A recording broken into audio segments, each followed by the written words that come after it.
Thanksgiving week. Hope everybody's doing well. And yes, it's been a good minute since our last episode, and the reason being is that I've been working on a customer order, a one-off, for the past week and a half or so, and I've been video documenting and did the editing, a two-parter. Had it all ready to go, only to find out that it is a top secret build. Wah, wah, wah. So I can't show it to you. Had to scramble with something new, a new topic, something that I haven't talked about yet, or I try to not have too many topics back to back that are similar. And I got to thinking, over 50 episodes in, and we haven't really touched on handlebars. If you know Peak Cycles provides a pretty good variety of handlebars, whether they are ape hangers or cruiser bars or custom one-offs, you name it. So before we jump into the shop, I wanted to say a few words in regards to handlebars. Handlebars are not easy to do. Everybody has their own way and method of doing them. And to create them and keep them symmetrical without one side being taller than the other and too much pullback on one side, not easy. So I've been using this particular technique pretty much since day one, and I'm about to share that with you. So let's go ahead and hit the shop and see what's happening with Peak Cycles. It's going to be a handlebar type of day today. Just getting set up. The angles on the table. And it's nearly impossible to have one almighty handlebar jig for every style of handlebar, being there's so many different shapes, different styles, different sizes, different widths, pullback. And everybody has their own way of doing it. This is the way I've been doing it for quite some time, actually since the beginning. And we're going to start off with these angles right here. They are very old, as you can see, and I purchased some brand new angles right here just for you. And so these angles here, like I said, they're not only very old, you can barely read the numbers on them, and so we're going to retire these right now. Moving on to setting up, I'm not sure if you can see this, but I have angle iron running across the table from the underside. Have it clamped down on both sides here.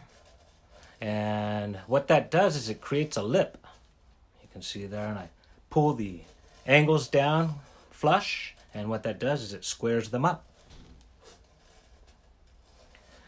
So let's go ahead and get things started. Cut some sticks, bend some sticks, and keep it moving. And so here we chalked some lines, or painted some lines, so to say. Those two lines there is the width of the base. And I used a template I always use for the basic shape of the handlebar.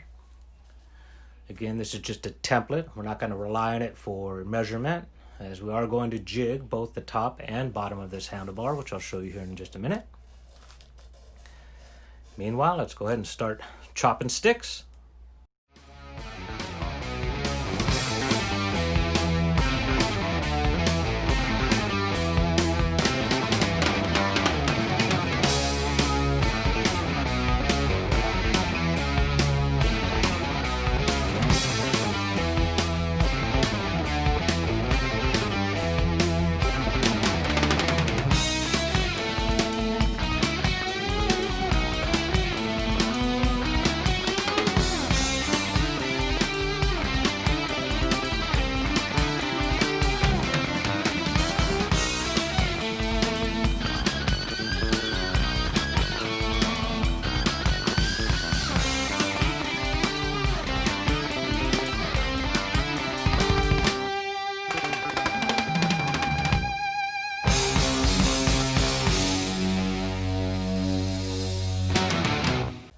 Here we have the first 4 12-inch pieces that were cut, and I ran them through the JD bender, pretty much ready to go.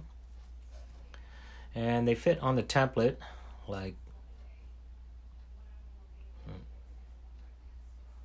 shit. It's a good time to jump in right where I screwed up. Just wanted to say that I know I ran through using that bender very fast, and I do have previous episodes where I break that JD squared bender down and how to use it. So if you would like to know more about that bender, check out previous Peak Cycle episodes. Meanwhile, let's go ahead and check out that fix. Okay, I'm back. and I screwed up. Basically, this handlebar has two versions. It's a short version and a tall version. And for the short version, it requires these four 12-inch pieces. And for the tall version, you can see here, it's too short. So I need to cut two more pieces of 14 inches. We will keep the other two 12-inch pieces and check back on this in a bit. Back in business. We have two 14-inch pieces, two 12-inch pieces, like we should. I'm going to take this 14-inch piece and lay it over the template, and we are good to go. And so what we're going to do now is take this 12-inch piece, lay it over the top, and we're going to miter them right about there. Well, it's not making too much sense right now, but let's go ahead and start cutting.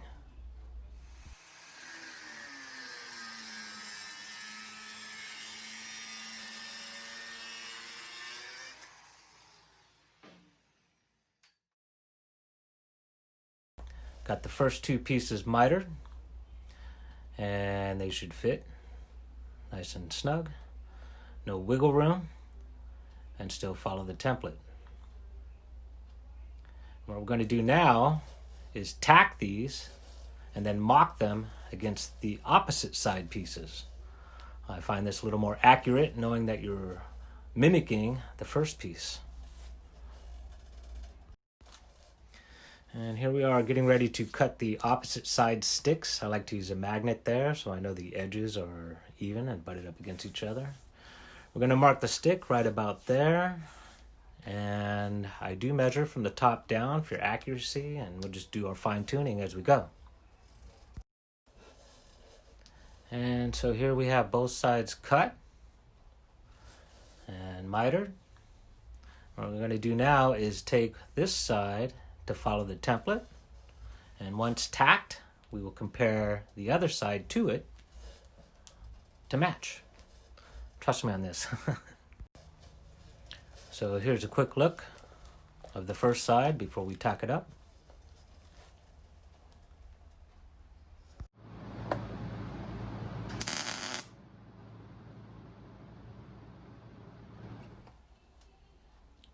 So there it is, nothing fancy. It's a quick tack. We'll grind it smooth so we can stack them. Both sides tacked, and I like to use that magnet there so I know they're running parallel with each other. Miters look good. And if those bottom lines are off, you'll know if they're running parallel at the top. Again, I like to set up one side first and mock the second side against it. And you know you have a match. Pretty happy with this. Let's keep it going. Got them laid out on the template. Get a good look before we weld them up. And the miters look good. And the base.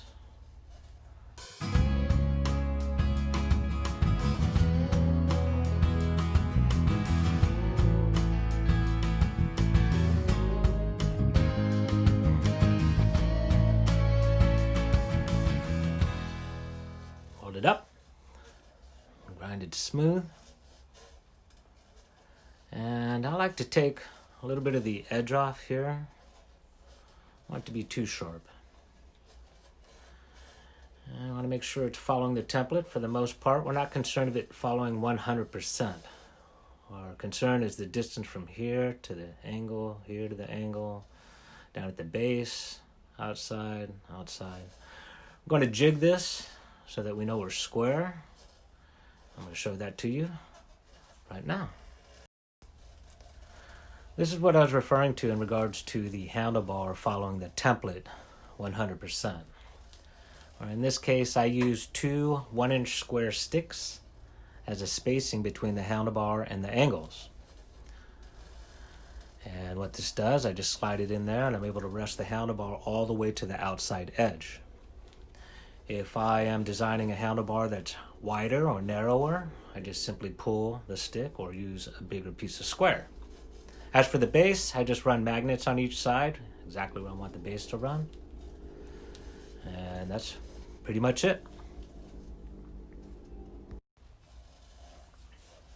We've got the base all cut and mitered. Nice tight fit, looking good upstairs. And we are about ready to weld and grind this smooth. Keep it moving. I'll weld it up, grind it smooth, and now for the fun part. These bar ends will miter right about there, and we'll give it a cut right about there. And the fun part about these miters is they not only need to come down so the bar ends are running out horizontal, but all my bars have pullback. And so this particular miter needs pullback. So you not only need to miter down, but you need to miter so that the bars come in.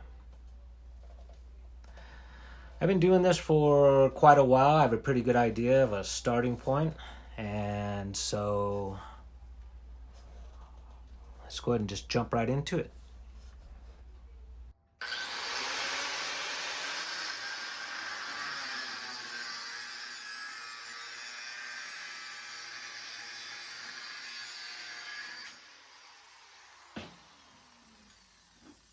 Okay, stop right there. Back up the video and you'll see that I have the handlebars in the vise at a certain angle. And what I've done is, if you look at the base, I take an angle cube, a digital angle cube that measures a degree of angle. I set it on that base, and with the handlebars at an angle, I'm cutting straight down. I know that seems like a shot in the dark, but for the most part, you're only about a few degrees off. Once you get used to doing this, like I said, I've been doing this for a long time, so I throw the handlebar in the vise, set it at an angle. I know what it needs to be for a certain amount of pullback, cut in my best attempt, straight down, and then there you have it. Let's keep going. Here we have the first piece cut. And again, I'm using it as a template for the second piece. I'm going to mark it right about there.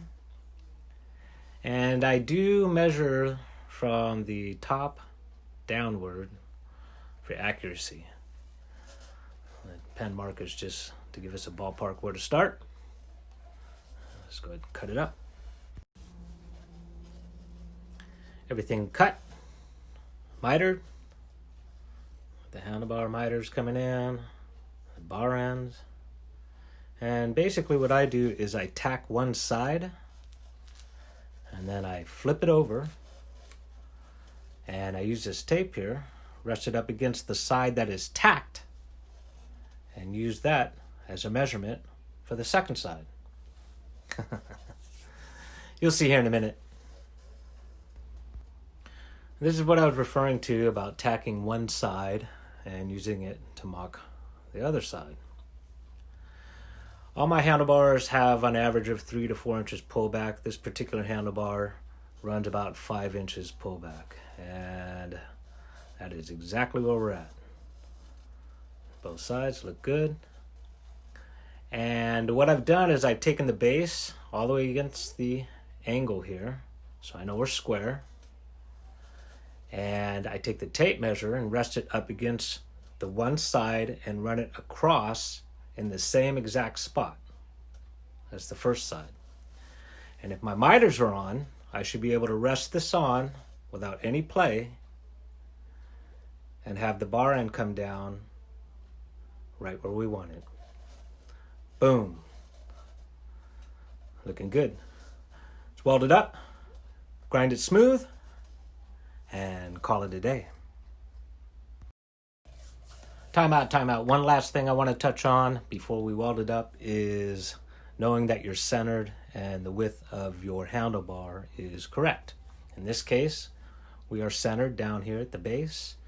These particular handlebars are 26 inches wide, so if we are centered, there should be 4 inches on one side, which there you go, 22 to 26, 4 inches. And on the other side, 1 to 4, 4 inches. Looking good. So now, let's weld her up.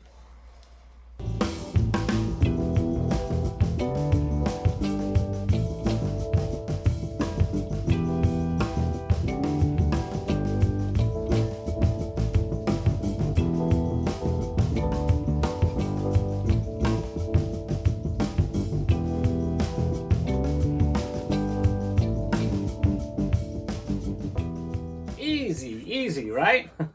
Like I said at the beginning of the video, everybody has their own technique of doing handlebars. There's no real set way that I'm aware of. It's not like you have a frame jig and everybody's doing the same thing. So the main thing is whether you not use my technique or your own is just to stay consistent. Just keep doing it and doing it and doing it, and you will get better. Heading into the Thanksgiving weekend, I would like to thank everybody for tuning in to the Peak Cycles YouTube channel. And if you're not subscribed, please hit subscribe. You'll receive a prompt next time I release a video. That's pretty much going to wrap it up. Hope you enjoyed today's version of what's happening with Peak Cycles. And from the Peak family to yours, we wish you a blessed and happy Thanksgiving.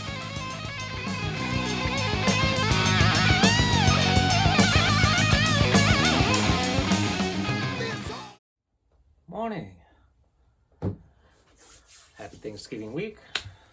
First, would like to say that my head is cut off. And yes, it's been a minute since our last episode. And again, I actually had a two-parter ready for you. I was working on a client, one-off, working on a client. Well, and yes, it's been a good minute since our last episode. And reason being is that I've actually been working on a client customer. If you back up the video right there, you'll see that the handlebar is in the vise at a certain angle. I'm cutting straight down, but the handlebar is in the vise.